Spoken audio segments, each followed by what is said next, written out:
It is International Fight Week, UFC 317, Ilia Topuria versus Charles Oliveira for the lightweight title.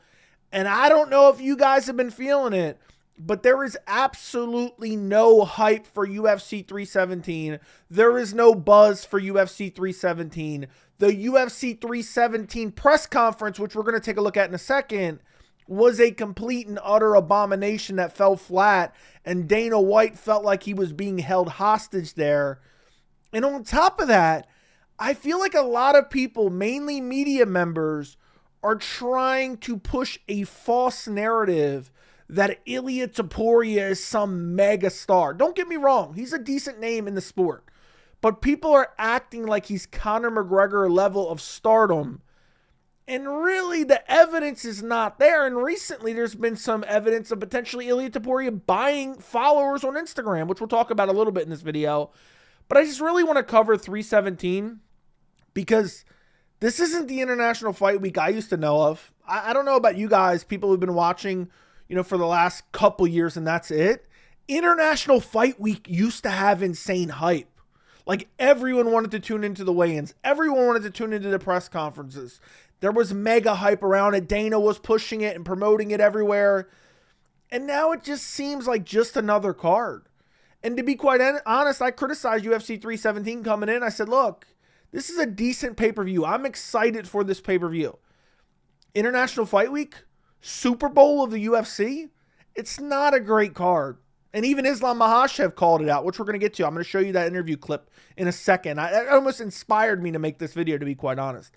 But I mean, guys, I know I've beat this dead horse already.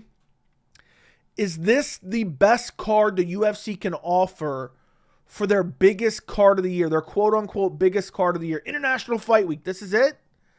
Like, am I being picky? Do you guys remember the old cards we used to get for International Fight? I mean, this is what we're getting. Don't get me wrong, it's a decent card. I'm mildly excited. I'll be streaming the entire card Saturday night if you care to join me. But this is it. I'm not going to go through all. I mean, Vivian Araujo, Tracy Cortez, International Fight Week. You're trying to attract a couple simps. This is your card. I mean, oh, they finally got pictures for these guys. They were mailing it in before. Look, I don't know how many which ways I can say it. This isn't the best the UFC has to offer. They put on far too many cards. And now they have to scrape by and scrape whatever they can get together and throw it on International Fight Week. I mean, last year, you can compare it to UFC 303. UFC 303 was garbage too. Now, granted, there were some cancellations and whatnot. But, man, it just seems like it's getting worse and worse. And maybe this is a slight improvement from last year. This still isn't that great card. And honestly, it should be Taporia versus Saryuki. And I know people are like, Dana doesn't like Saryuki because he missed weight supposedly, or he was injured and he ruined the card so he doesn't get a shot. Ilia Topuria versus Arman Tsarukyan for the vacant lightweight title would be an absolute banger main event. And I think would make up, because a lot of people don't think that Taporia loses to Oliveira. Taporia versus Arman's more of a 50-50 fight. And while I think Oliveira is being underestimated, I don't think he has a great chance. I really don't think he has a great chance, and he hasn't earned it. One win over bummy-ass Dirty Mike, where you almost got finished in the 5th round by illegal blows, and you get a title shot. I think this card could have been put together much better. But I don't want to sit here and just complain about 317's card quality the entire time. There is no promotion. This is the UFC 317 press conference, which I usually do like a reaction breakdown sometimes of the presser. Consider it this video. This is what we're getting. Dana's putting more energy into boxing promos than UFC 317 International Fight Week, because Dana's too checked out, worried about UFC, BJJ, and Power Slap, and now boxing. Watch this. Look at this promo. We don't get these types of promos for International Fight Week. We get it for boxing. That's happening in September, and Dana White's the promoter of, with Turki Al-Sheikh, because he's in bed with Saudi Arabia, raking in millions of dollars. This is what we get. Sport.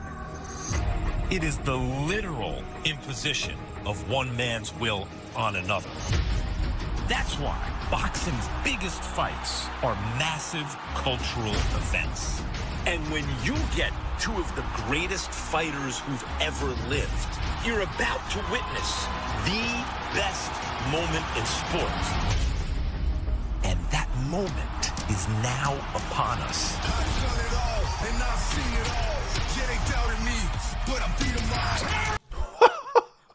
Hold up a second. Hold up a second. What did I just hear there? Massive pause. What did I hear there at the end?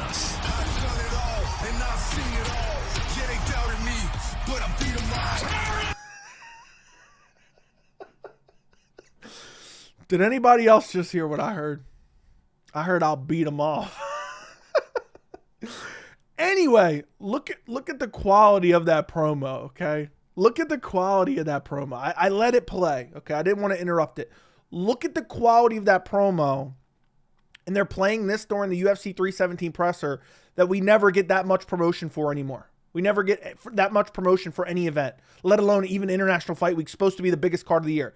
Then, let's jump ahead. The entire press conference was boring as hell, okay? And I don't need WWE antics, but like, can we get some better questions? These are the type of questions we're getting for the press conference. Listen to this. My question's for Ilia. Ilia, you're known for beating legends. Come Saturday night, you beat Charles. Who will be your next victim? I'd like to ask Conor McGregor that. Who would be your next victim? Okay. Will it be in a hotel room, back alley, your house? Where will it be? In front of your wife and kids, maybe? Who knows? These are the type of questions we're getting. And by the way, the MMA media is just trying to shoehorn Ilia Topuria as some mega star, man. Ariel does it. I could have pulled up some clips of Ariel. I didn't have time. I didn't even want to listen to Ariel. But Ariel acts as if Ilia is some once-in-a-generation level star, when in reality, there's literally no buzz for the biggest event of the year, supposedly, and he's fighting a Charles Oliveira that has some decent star power, but yet we aren't getting any promotion. Dana's trotting out with his power slap cup, looking like he's being held hostage there, and then they're asking questions like this, because the media is essentially directly makes money off of potential fighters being stars or not being stars. So that's why they act as almost a promotional arm, a glorified publicist of the UFC. You'll see guys like Ariel pushing Ilia Topuria as a mega star because it's like fake it till you make it. They did the same thing with Sean O'Malley because they benefit monetarily from getting the next Conor McGregor. That's what they desperately want. And while it's good for the sport, it's good even for me, they lie and they over-exaggerate the star power of certain fighters in hopes that it puts money in their pocket, essentially fake it until you make it. And then maybe if I scream from the rooftops enough that he's a mega star, eventually he will become a mega star. And don't get me wrong, if Ilia beats Charles Oliveira, I think that does help his star power. I promise you, regardless of the outcome, they will act as if Taporia is now the new Conor McGregor. And if you don't believe me, listen to this question that Ilia got at the press conference. These are the type of questions we're getting at the press conference. I mean, it's so good. Listen to this. Listen to this. And question for Dana. Dana, en caso de que Ilia Topuria finalice a Charles Oliveira, I'm not 100% certain. I'm pretty sure this is Ilia Topuria's employee. Okay? But let's continue. ¿Convierte en la principal cara de la UFC? Dana, for you, in case Ilia just finishes Charles Oliveira, does he become the new face of the UFC? Listen, there's lots of guys that are stars depending on where we go and what we do. He is definitely, if he goes in and does what he says he's going to do on Saturday night, he's absolutely one of the biggest stars in combat sports. Dana doesn't even seem like he wants to be there. He looks like he's about to cry about John Jones right now. But these are the questions we're getting. If Taporia wins on Saturday, is he going to be the biggest face of the UFC? He's going to be the face of the UFC. Nobody even cares about this event. Maybe I'm crazy and maybe I'm going to get a bunch of comments. Hey, man, everyone's hyped for 317. I'm not seeing the hype. Don't get me wrong. Again, I'm mildly excited for this card. The hype isn't there. Remember Anderson Silva, Chael Sonnen 2? Remember Jones, DC 2? Those were mega fight cards, International Fight Week, okay? There's many others. This doesn't have the hype. And look, Dana's probably got word of how it's trending. He always talks about this pay-per-view's trending through the roof. This pay-per-view's doing under probably 400,000 pay-per-view buys. And they're pushing Taporia as some mega star. And while he has that potential, right now we really don't have the information to support that narrative. And the last thing I want to show you from this press conference, which was a complete and utter embarrassment for the UFC, is this stare down. This stare down here. I mean, the attention, what's the word I'm looking for? The emotion in the room. That's not even the word I'm looking for. The crowd is going wild, okay? I don't even know what I'm trying to say here. And Dana, I'm exaggerating that, by the way, but Dana looks like he's being held hostage while they're staring down. Watch this.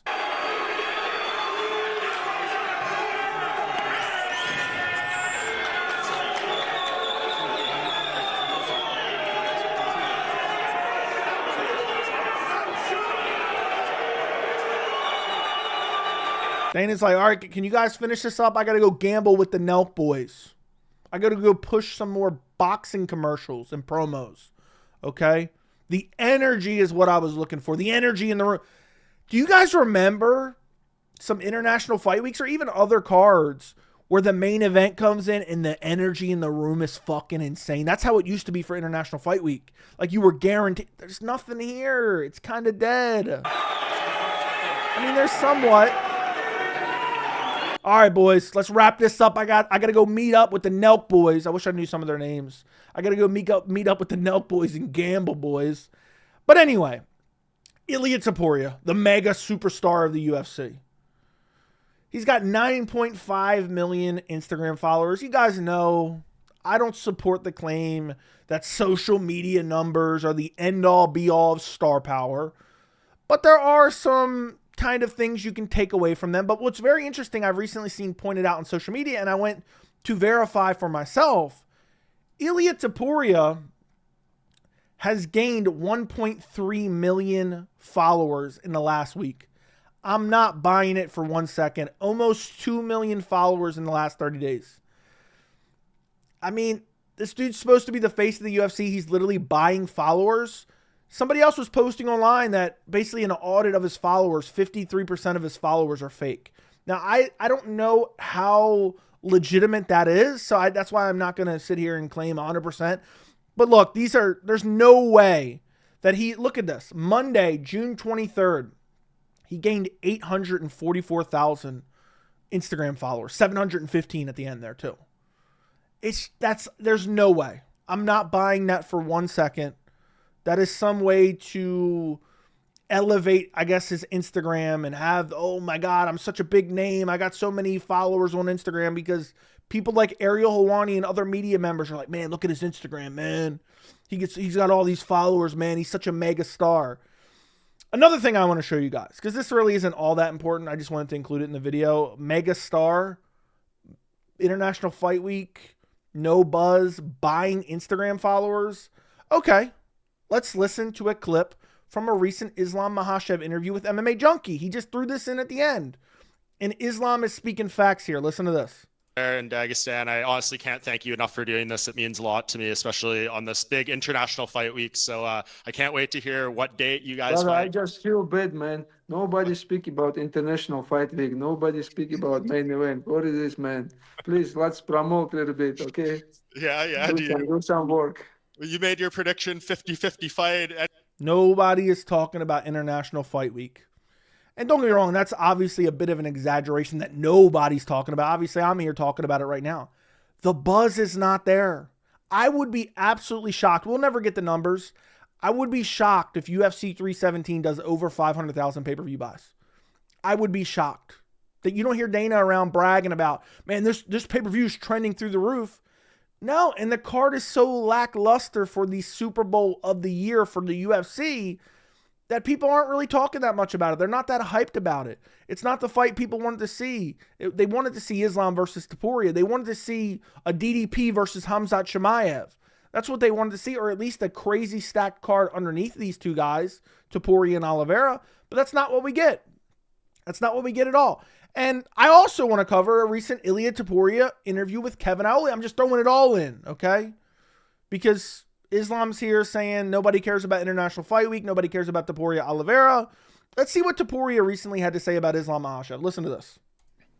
I think that it's like that I think that it's going to be even bigger, me against Patty, than me against Islam.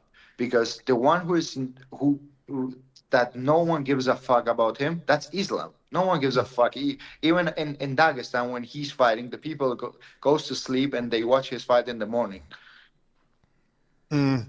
So you Kevin doesn't even know what to say because he knows that's not true. even think even at home that he's not is an attraction. Even at home, who gives a fuck about Islam? Islam. He doesn't even know how to pronounce 2 words. And then going for the low-hanging fruit that Max Holloway went for against him to insult somebody's speaking capabilities and their ability to speak a second language, which Max Holloway did against Ilia Topuria, which I thought was very dumb there as well. But who cares about Islam? Islam is a far bigger, quote-unquote, star in the UFC right now than Ilia Topuria. That is a fact. That is an undeniable fact. If Ilia was fighting Islam this weekend, there would be a lot of buzz. There would be a lot of buzz behind UFC 317, but since it's not and it's Charles Oliveira instead, and the lack of promotion and the fact that Dana doesn't care and the fact that Dana is checked out and the fact that this is a subpar card leads to absolutely no buzz. But I wanted to point this out considering Ilia's like, who cares about Islam? Islam recently did an interview with MMA Junkie. 226,000 views with Mike Bond. Great interview. I showed you a clip from it earlier. Well, only if Ilia Topuria had recently done an interview as well. How many views did that get? 43,000 views. 43,000 views for Ilia Topuria. Again, this isn't the end-all be-all, but we have the media trying to push some narrative. We have Ilia Topuria, which I don't blame him. Obviously, he's going to promote himself, and he's doing a good job of promoting himself, and I do think he has star potential, pushing this narrative that he's some megastar, and the UFC is going to act like he's some megastar if he beats Charles Oliveira at 317, but in reality, really nobody cares that much. That's a bit of an exaggeration, but you get my point. And it's just sad. This is what International Fight Week has come to. It really is. This is what it's come to. Don't get me wrong. This is a good fight. I think the Arman fight would have been much bigger. I think there would be more buzz around it. I think more people would think, shit, Ilia may lose this fight. But instead, look at this. I mean, I don't care about gambling odds, and I think these are way off, to be honest. But you have negative 440. Ilia Topuria fighting Charles Oliveira. You have an emotionless, energyless press conference. There was a little bit of fan energy there. You have Ilia buying Instagram followers, allegedly. And really, I think Islam said it best. We'll rewind it back, okay? I think Islam said it best here. Listen to this one last time. Listen to this, boys. Awesome. Islam, well, I know it's late over there in Dagestan. I honestly can't thank you enough for doing this. It means a lot to me, especially on this big international fight week. So I can't wait to hear what date you guys Brother, I fight. just feel bad, man. Nobody speak about international fight week. Nobody speak about main event. What is this, man? Please, let's promote a little bit, okay? Yeah. Do some work. You made your prediction 50. There you go. And I think that really sums it up. I think the UFC is fumbling the bag left and right. Dana doesn't care about promotion anymore. He doesn't care about making the right matchups and the most deserved matchups anymore. He just cares about playing favorites. And then the media is trying to help Dana in the UFC shoehorn Ilia as some mega star, when in reality, just the numbers aren't there yet. I think this pay-per-view is not going to do that well. It'll do okay. It's not going to do that well. And I'm just kind of down on the entire UFC right now. I can't wait for UFC 319. There will be buzz for UFC 319. Cannot wait for Dricus du Plessis, Khamzat Chimaev. Let me know what you guys think down in the comments. Am I being overreactive to this? Am I being, am I crazy? I feel like there's no buzz. Let me know what you guys think. I'm still excited for the card. Let me know what you guys think. Like the video, subscribe to the channel, and thank you so much for watching.